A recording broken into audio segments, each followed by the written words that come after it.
Good morning everyone, good morning F1 family. Rero twagarutse uyu munsi iyi weekend nako.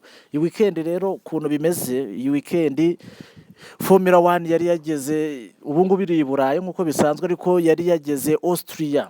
Austria rero ni Burayi nyine, naka gahugu karimo hagati mu Burayi kameze nk'u Rwanda, kubona ko ibihugu byose biragakikije nigakora ku nyanja. Akaba ari agahugu kari aho ngaho, kapitale yako bakita Vienna, ni nkacyo kintu wamenya kuri geography yako. Akaba ari agahugu kibera mu mashyamba, mu misozi mo hagati, imisozi Burayi bita Alpe, abantu benshi barayizi. Nuko kameze rero, akaba ari agahugu kari aho ngaho k'Iburayi, ariko gakize nyine, kazwiho kuba gafite bya bizu byinshi bita ngo ni za kaso, bya bizu biba bimeze nk'iby'ibwami. Niho rero F1 yageze muri iyi weekend, ariko kakaba karagiriwe amahirwe yuko kashyizwemo ya gahunda bita sprint.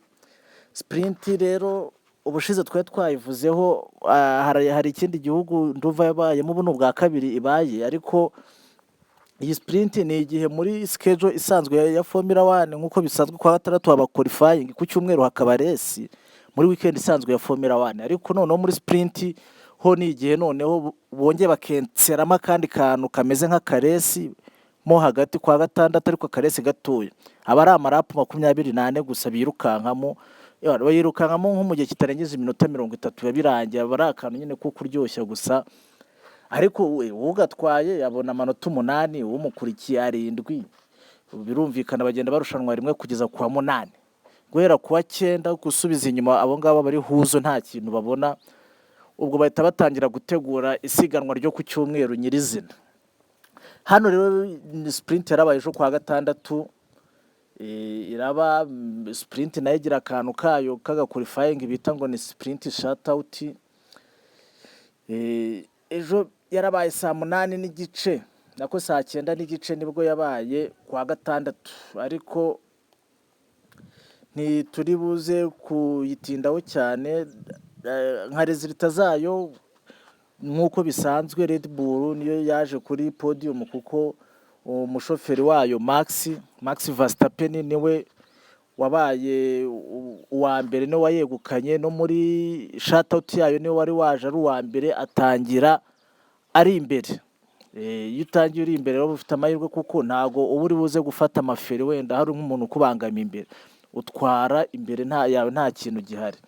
Niko rero byaje kugenda. Uwo bita Max Verstappen niwe waje kuyobora iyo race, ndetse arinda ayirangiza ariko ya sprint ari uwa mbere, akurikirwa na mugenzi we bita Sergio Perez aka Chico. Nyuma ya Chico rero haje kuba haza wa gatatu ni Carlos Sainz wa Ferrari yaje kugaragaza ko muri weekend yagarutse noneho, kuko usibye no kuba iyi Ferrari umushoferi wayo yaraje kuri podium ari wa gatatu, ariko no muri shutout uyu Sainz ndetse no bita Charles Leclerc bombi bari baje, umwe ari uwa kabiri undi ari uwa gatatu muri shutout zayo. Bigaragara ko Ferrari kabisa yajije muri iyi weekend kabisa. Imodoka yabo bashobora kuba barayikoze bijyanye n'umuhanda wa ntoza wa Austria, kuko Austria umuhanda wawo ahantu utandukaniye n'iyindi, byanaguye n'amamodoka menshi.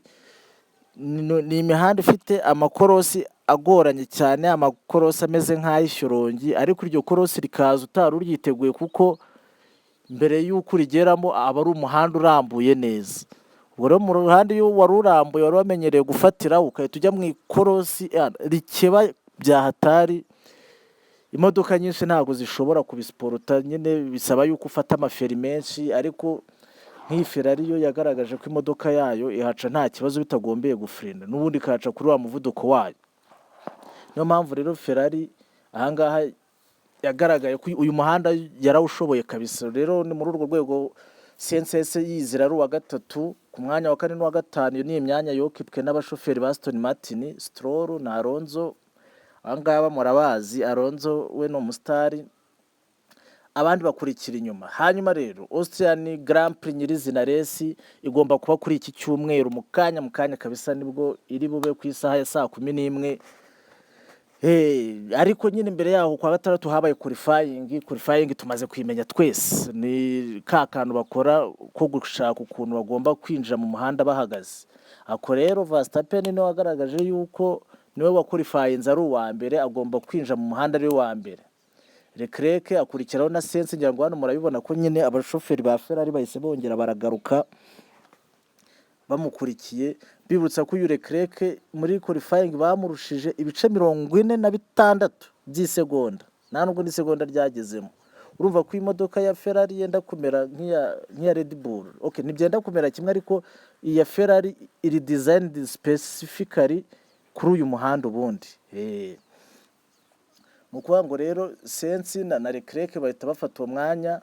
Lando Norris uyu ni umwana w'umwongeza, tuzashaka umwana tubivuge, uyu ni umwana utwara imodoka mbi mana y'isi n'ijuru, ariko ari yaranje akaba ari aho hafi. Niwe waje ari uwa 4 n'uwa 5 Hamilton. Hanyuma rero tutarasoza, abantu benshi nagiye mbabwira nti Red Bull ifite imodoka, nta muntu wayo computer. Red Bull ifite imodoka, dore uyu ni umushoferi w'imyaka 42. Uyu nguyu ni umushoferi watangiye gutwara muri Formula 1 guhera muri 2021, amazemo imyaka irenga 24 atwara. Ubwo yarivugira ati Red Bull rwose, Red Bull are in their own league this year. Red Bull baro barikina nabo ubwabo, nta wundi muntu wabakurikira. Uyu ni Alonso, niwe mushoferi urimo w'umuhanga, we na Hamilton nayo yarabivuze kera ko Red Bull rwose nta muntu bazahangana, bafite imodoka irenze ibindi. Rero bafana bene data, mureke tujye dufana yandi makipe, Red Bull yaragitwaye.